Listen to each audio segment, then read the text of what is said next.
Fitorina filazantsara lehibe ho an'ny olona rehetra karakarain'ny fiangonana finoana sy fanasitranana etsy Andriafanambojanahary amin'ny alahady 5 ny volana Jolay ho avy izao. Mitondra ny andindiny ny fanazavana mikasika ety hetsika ety ny pasteur Sylvain Rahery-Vahatraina.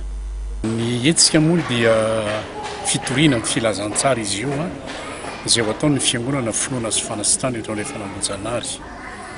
Ny tao hoe ny loahevitra na ny thème hoentina ny amin'izany dia mikasika ny amin'ny fivinin'ny tompo.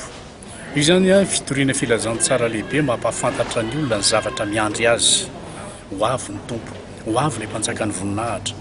Ampahafantatra ny olona amin'izany izahay ao anatin'ny tenin'Andriamanitra mba hiomanany, satria ny fiangonana dia nantsoina zany ampiomana ny olona ny zavatra ho avy, ary zay mahalala hoe inona moa ny zavatra ho avy zao andrasan'ny fiangonana ety amin'izao tontolo izao ity ny fiavin'ny tompo.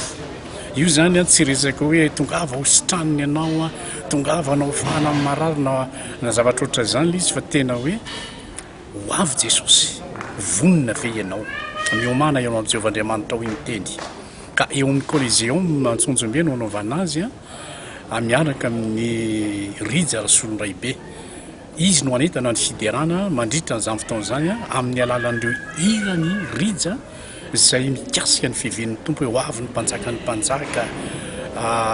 Hira be lehibe tsy maintsy ho tonga ao trano raiko, mesolika fitaiza, reny rehetrarehetra dia hira natao hanomanana ny olona rehetrarehetra manomboka amin'ny kristianina ny fiavin'ny tompo. Araka ny nambaran'ny mpikarakara dia tsy misy ny vidim-pidirana fa zay fon'ireo mpino rehetra tonga eny an-toerana kosa no raisina araka ny nambaran'izy ireo.